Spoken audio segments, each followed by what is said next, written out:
The details of these chapters are available in the book. I also shared the book with you, so you can find it in the Google Drive.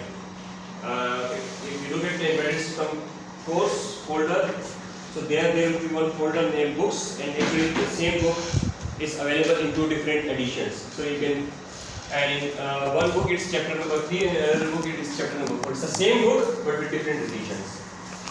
So you have to go on the chapter standard single purpose processor and peripherals. Okay. So now what's the introduction? So what's the single purpose processor? Single purpose processor performs a specific computational task and is custom designed for a unique task. So it's also called as standard single purpose processor, also called as the off-the-shelf components, which is pre-designed for a common task. So it's also called as peripherals. So if you look at there are two types of processors. One is a general purpose processor, in which you can execute multiple general purpose tasks. If you look at your mobile application, it's a general purpose processor. So it can execute different type of application. It can execute like you can run Excel application, PowerPoint, and there are a lot of application you can run on a general purpose processor. Yes. So one example is your laptop, one example is your desktop PC. It's a general purpose processor. And now there is a single purpose processor that is designed to perform a specific task. For instance, a microwave oven is an example of specific processor. Your AC unit, it can only control the temperature of the room. So this is called as a single purpose processors based systems.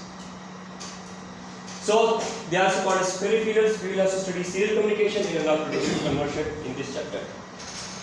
So first we will start with the timer.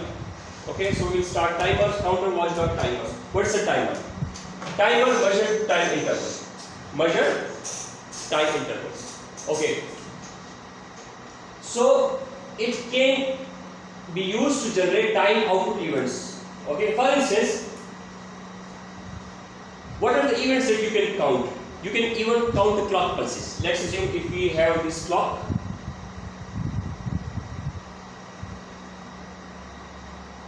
So a timer will count the number of clock pulses. Let's assume that the counter is initialized to 0 here at this point, at the rising edge of the clock. The value of the counter is 0. At the next rising edge, the value of the counter will be 1. And in the next rising edge, the value of the counter will be 2. So actually it will be counting the clock, number of clock cycles. Okay. Now, it means that if we have a counter, let's assume we have a 16-bit counter. 16-bit counter. So there are 3 different signals. One is a clock, one is reset, and there is 16-bit outputs count 15 0. And there is one other signal that is called a stop. The top signal will be asserted when the counter reaches its maximum value. When the counter reaches its maximum value. Okay, now let's assume if we have, for the sake of simplicity, let's assume if we have a 3-bit counter. If we have a 3-bit counter, so it will start from 0 0 0, then 0 0 1 0 1 0 0 1 1 1 0 0 1 0 1 1 1 0 1 1 1, and when it reaches its maximum value, the top signal will be 1. And the counter will be reset again to its initial position. So okay, if you look at here, from 0 0 0 to 1 1 1, how many clock cycles has been elapsed? There are 8 clock cycles. It means that now the count will be 0, then 1, then 2, then 3, then 4, then 5, then 6, then 7. When it reaches its maximum value, so the top signal will be asserted. Actually, if you look at the top signal, if you look at the hardware of the top signal, so maybe the top signal can be generated like this. So whenever it is count 2, count 1 and count 0. When all of them are 1 on 1, it means now it has reached its maximum value, and then the top signal will be the top signal. When the top signal is 1, so the counter will be reset in the next clock cycle. Okay, and then it will start again. Now there are two different perspectives. Like if we want to count the number of clock pulses, or if we count the number of events, there are two different things. One is the number of clock pulses and one is the number of events. What can be an event? So usually if we are using clock, that is only counting the number of clock cycle. So what is the maximum delay that can be generated with a counter, with an n-bit counter? So the maximum delay, what is the maximum delay that it can generate? 2 की power n into time 2 to the power n into time.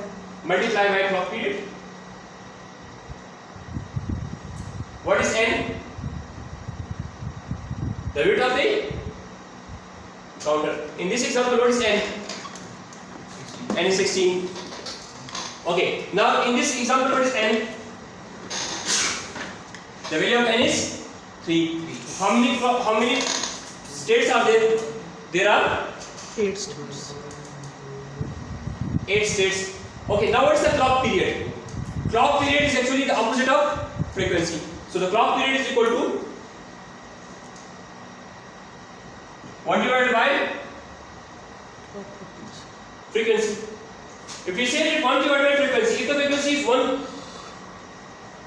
100 megahertz, so what is the clock period? 1 0 0 1 is for 10 is for 8, 10 is for minus 8. So actually it is actually, if you look at it, it is actually 10 nanosecond. So what is the clock period now? 10 nanosecond. So with the 10 nanosecond, it means that now this one period is now 10 nanosecond. So clock period.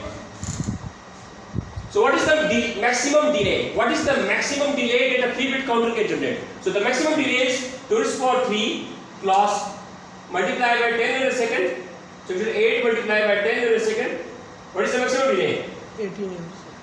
18 nanosecond.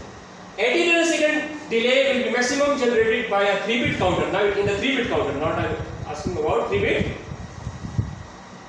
counter. So for a 3-bit counter, the maximum delay will be 18 nanosecond. Okay, now if we use a faster clock, then delay will reduce. if you use a faster clock, so let's assume if the clock is 1 gigahertz, if the clock is 1 1 gigahertz, what will be the clock period? 1 nanosecond. 1 nanosecond. And what's the maximum delay that you can generate? 8 nanosecond. It is 8 nanosecond. Actually, now if you in this case, what is the maximum delay in this case? 8 nanosecond. 8 nanosecond. Okay.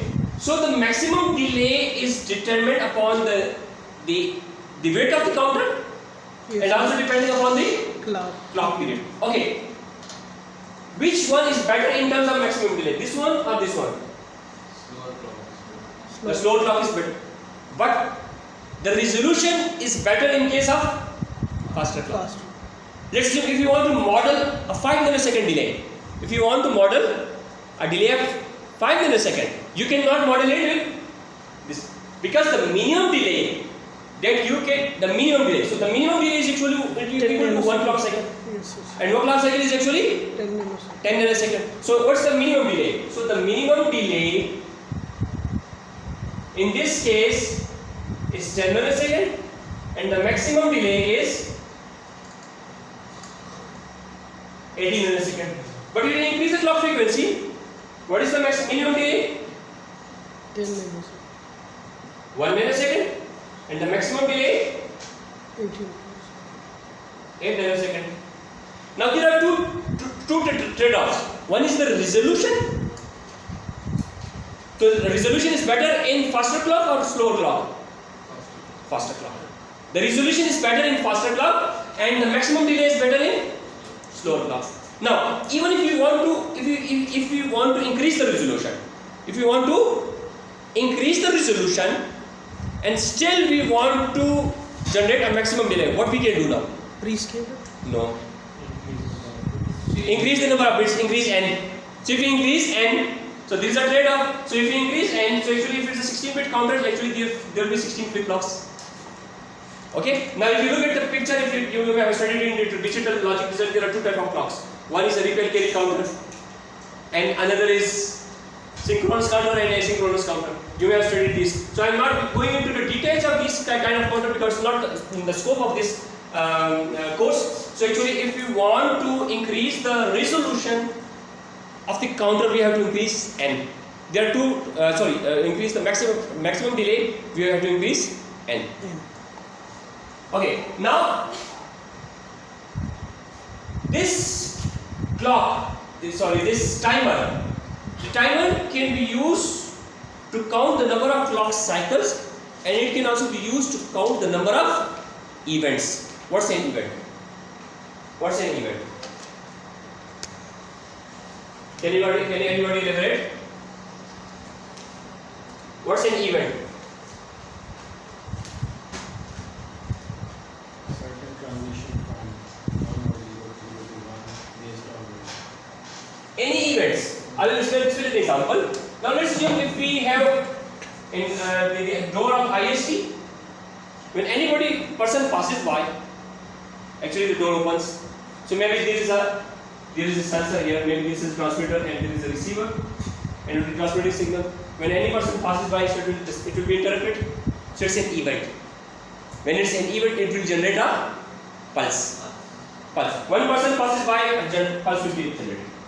When a pulse will be generated, so it means it will increase the counter.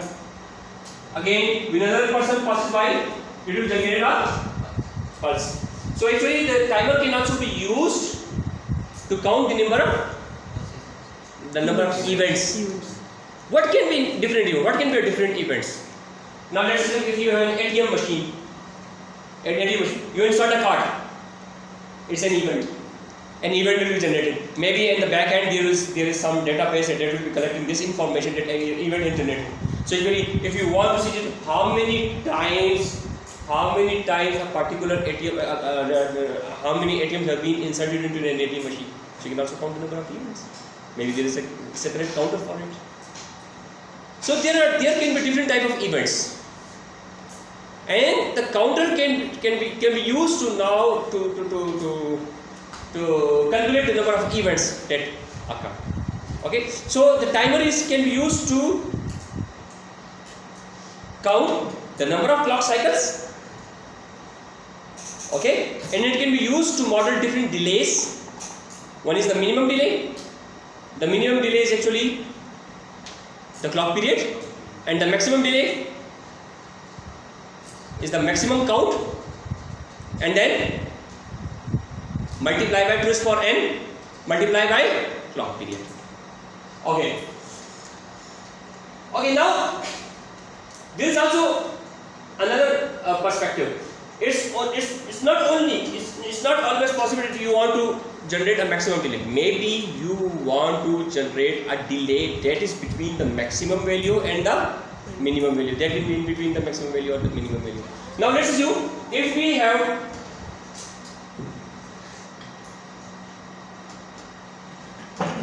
a 1 gigahertz frequency, so it means the clock period will be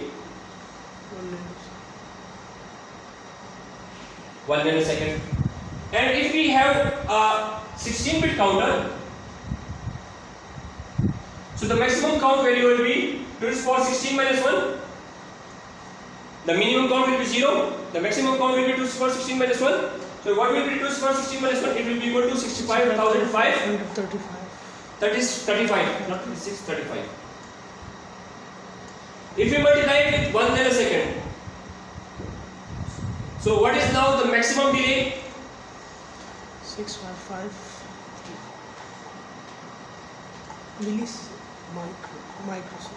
Microsecond.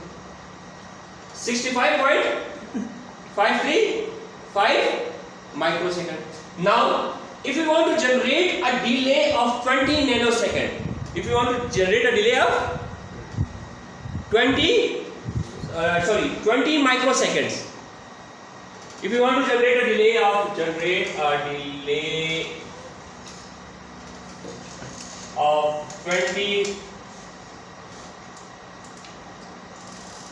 microsecond, So what should be the corresponding count value? Hmm? The counter bits will be reduced. No, sir.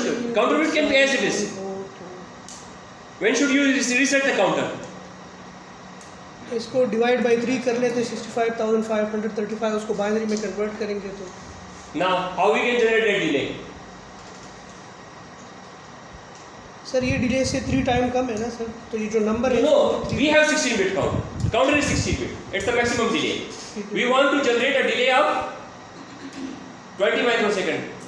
How can we generate that delay? 21,000 को binary में convert करें तो जो भी 16 bit का number आता है वही होगा. Yes. So it means that the corresponding count value should be 20,000. Because if we have a 16-bit counter, we have a 16-bit counter. What's the minimum value? 0. 0 What is the maximum value? 2 की power 16 65,005. 3 का 35. If we have a 3-bit counter, what's the minimum value? 0 to 7. If it's a 4-bit counter, 0 to 16 0 to 15. 0. Now in the case of 16-bit counter, the minimum value is 0. The maximum value is 65,535.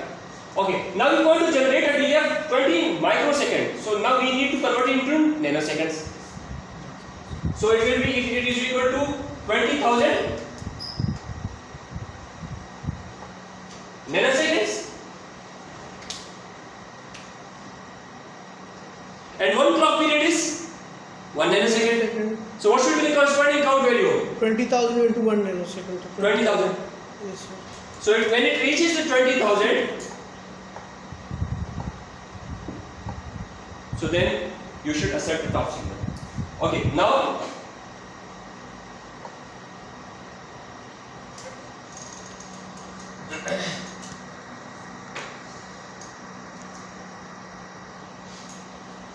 okay, now there are two types. In the previous example, we studied that counter can be used to count the number of clock pulses, or it can be used to count the number of Events. pulses or events. And one pulse is actually one event. Whenever an event occurs, a pulse will be generated. And let's do an event occurs, a pulse is generated. Another event occurs, a pulse is generated. Let's assume if you have a keyboard and you press one key, then One an event event is Generated. generated. Again, you press another key, then an event is Generated. generated. Acha, now if you say that somebody has a typing speed of maximum 40 typing speed, some people have 50 typing speed. So what's the maximum number of keys that a person can press?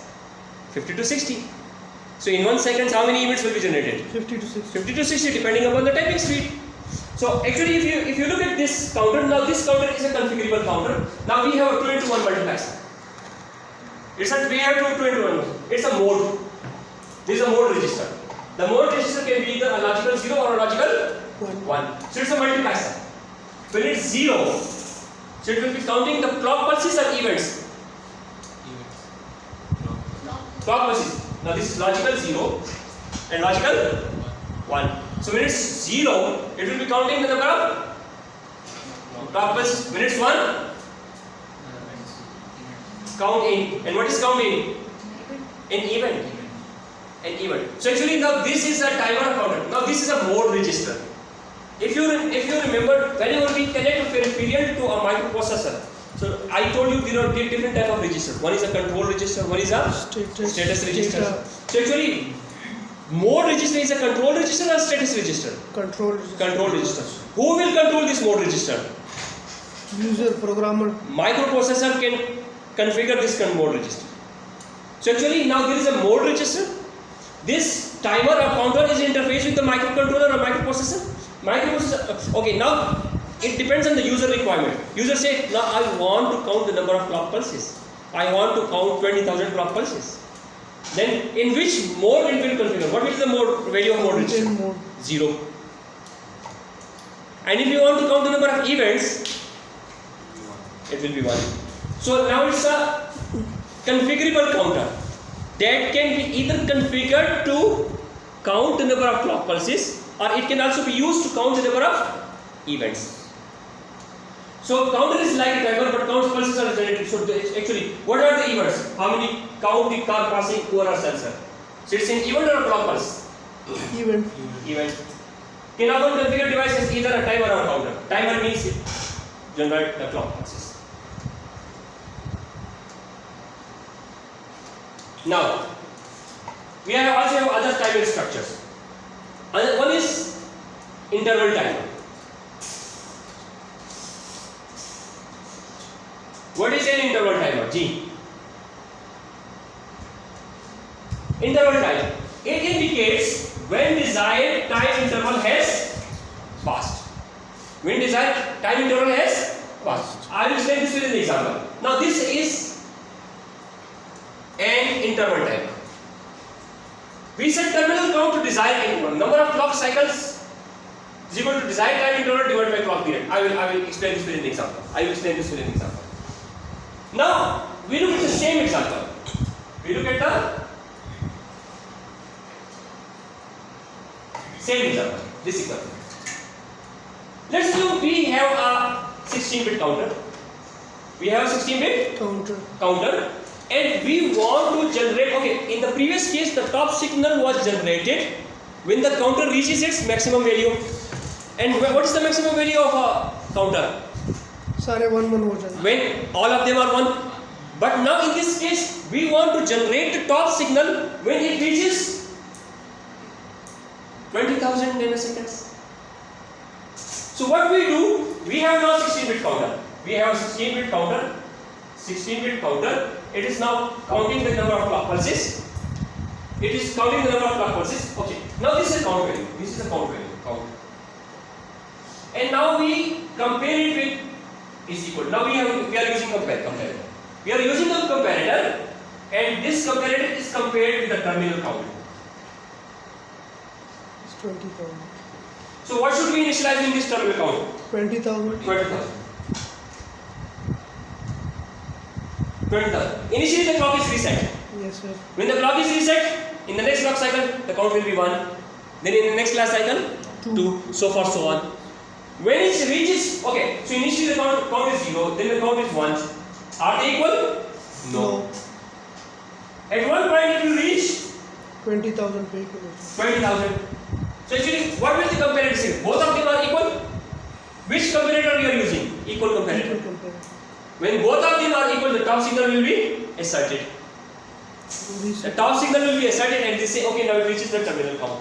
Okay, now if you don't have this set terminal count value, if you don't have this terminal count, when the top signal will be generated then? सारे जब वो 65,000 When it reaches its maximum value. And in this particular example, it will reach 65,535 for a 16-bit count. If we are using 8-bit counter, what will be the maximum count? 2 की power 8. 255. It's a 10-bit counter, 1023. It's a 12-bit counter, 4095. So actually the maximum count value is equal to 2 to the power n minus 1. The minimum count is 0. The resolution of the counter, what is the resolution of the counter? The minimum resolution. Equal to clock period. Equal to clock period. What is the maximum resolution? Maximum delay. Maximum delay. We call it range. 2 की power से जो आते हैं. 2 to the power n minus 1 multiply by clock period. Okay, so now we have used this interval timer, and in this interval timer is used in the scenario when we want to generate some delay that is not equal to the minimum clock period and that is not equal to the maximum clock period, but some delay within between from 0 to the maximum count. So that's the terminal count. Actually, now let's say if in exam I have this question, so I will give the clock frequency, I will give the size of the counter, and I want, if we say that okay, we want to generate a delay of, let's assume 35.5 nanoseconds or something like that, or microseconds. So now you need to generate what should be the terminal count value. So these kind of questions you may expect it in exams. So okay, this is done. Any question regarding this? Sir, if we change the value of clock period, then this value of 20,000 will change? Yes, of course it will change, because now in this particular example we have assumed that we are using 1 nanosecond. 1 nanosecond clock period. if we change the clock period to 10 nanosecond, तो ये 20,000 से नहीं ज़्यादा हो जाएगा. 20,000, 10 nanosecond. कम करेंगे इसको कम. Yes, it will be 2,000. If we change the clock period to 100 nanosecond, तो एक और जीरो होगा. so it's a function now. But the problem is this: when you increase the clock frequency, when you increase the clock frequency, so then you compromise on resolution. Now, what is the best option to solve this problem? What's the best option to solve this problem? Gee, there are different methods. I will discuss these different methods to solve this problem. What can be different option to solve this? It's not given in the notes, but I just Slow down the clock somehow. No, but let's assume maybe at some point you want better resolution. What will you do then? So at one point I say I want a resolution of 1 nanosecond. At other point I want, okay, I may compromise on resolution. What can you do? Think of it. Use another counter as clock divider. And that we have. Now I'm using one counter. Our assumption is that I'm using one counter. I'm using one counter. We have now 16-bit counter. Now there is a clock. This counter. This is an n-bit counter. I want to change the frequency of this counter. तो clock को slow down कर सकते हैं, please care हम use करते हैं. No, we can have also a multiplexer. And then as a mode register, mode. This is a second mode register. This mode register will determine the clock frequency. Now you can give different clock frequencies. 0, 1, 2, 3. You can give 1 gigahertz. When you give a frequency of 1 gigahertz, what will your time period? 1 nanosecond. Then you can have 100 megahertz. What is the clock period? 10 nanosecond. 10 nanosecond. Now if we say 10 megahertz, what is the clock period? 100 nanosecond. 100 nanosecond and 1 megahertz, 1 millisecond. 1 microsecond. Microsecond. So this is 1 nanosecond, 1 nanosecond, 10 nanosecond, 100 nanosecond, and then Micro. 1000 nanosecond. And 1000 nanosecond is equal to 1 microsecond. And then you can use it a mode register. So when the mode register is 00, when the mode register is 00, what will be the clock frequency? 1 gigahertz. 1 gigahertz. When the mode register is 01, 100 nanosecond. then it's also configurable. If you remember in the previous example, the same, Mode registry. the mode was used, and in this case there are two possibilities. In one case, actually one was in one, you are using as a clock. You can also use it. You can use it 1 gigahertz, 100 megahertz, and one can be used for event. You can use it for event. Any event generated. Instead, actually, if you look at this, two different things. So now in this case, we are using 3 different frequencies, and it counts the number of clock period. Actually, if you compare between the clock period and an event, so clock period is synchronous and it's predictable. You know that the clock rise. This is your clock. This is your clock. This is your clock. And the clock period will appear after a definite time interval. There will be delay. Maybe this is 1 nanosecond, maybe this is 10 nanosecond, or 100 nanosecond, so forth, so on. But if you look at an event, this clock period is synchronized, and it's predictable. But an event is unpredictable because you don't know when an event will be generated. So event is actually asynchronous. It may be possible like during the daytime, let's say if you are using an ATM machine, and during the daytime more events will be generated in an ATM machine, or in the night more events will be generated. During daytime more events will be generated. So actually the events are unpredictable. You cannot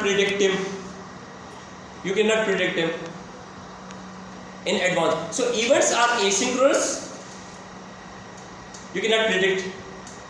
And clocks is predictable. You can predict because depending on the clock period you can. Here we are using 3 additional counters in this case. No, we are using one counter. Because the different clocks. Different clocks. We are using one counter but it can be configured with a slower clock or a faster clock. So now it can provide all the mixes. Like if you want better resolution, you will go for a faster clock. If you want to increase the range, then you go for a slower clock. If resolution is not a problem. So it depends on the user requirements. It depends on the let's assume. Okay, now I will also ask you a question. If let's assume that if the minimum resolution that we want is 30 nanosecond, the minimum resolution. So which clock period should we use? 10 nanosecond. Because 30 is a multiple. In 1 nanosecond, we will then compromise on the range.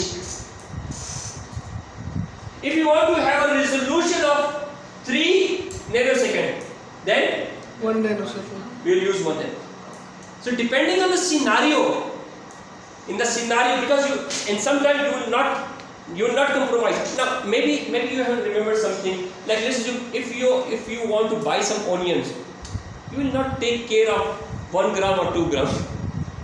But if you deal with the सोना आप खरीद रहे with हैं gold, yes sir. then resolution is much important. So that's depending on now. Resolution is much important. Resolution is much important depending upon the user requirement. Now actually, if you look at the delay, if the user response or the user delay and the user response time. So user response time doesn't matter, like 1 second or 1 millisecond, something is not a problem. But if you look at a computer,